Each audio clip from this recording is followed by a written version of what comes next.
I'm Dan Burns, producer of the series Living with Autism, Living with Hope. In 1987, when Ben was born, doctors knew little about autism. His pediatric neurologist urged us to save your money for his institutionalization when he ages out of school. Sue and I worked for hours, day after day, poring over books and articles.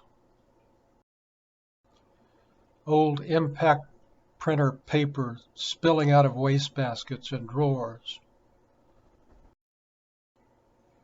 Sue went back to work, and I was the full-time dad. Home alone with a child who ran through the house screaming, tearing things apart. A boy who needed more than I could give. I kicked a hole in the wall. I scrawled SOS messages on the mirror. Then came the school bus, relief and hope and help.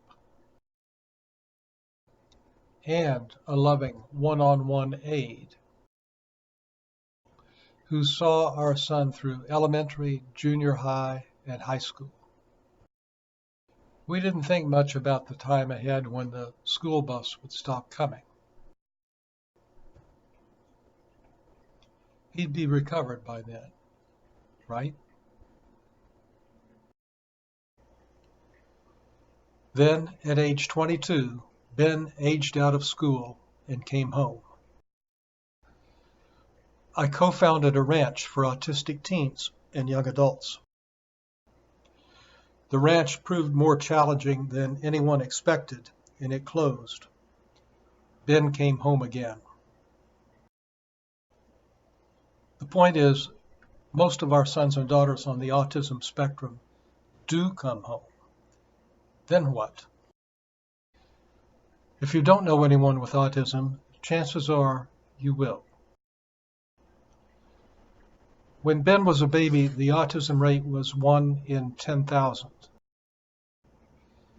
In 2018, it was 1 in 59 CDC figures.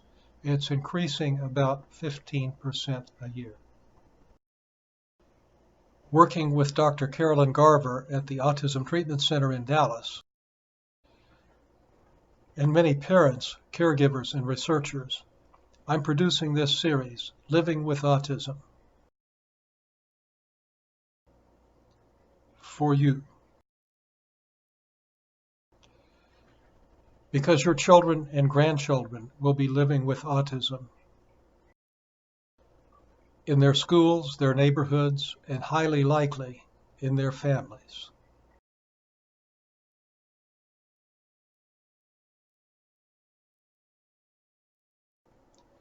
I love Ben. He enriches my life. I want the best for him.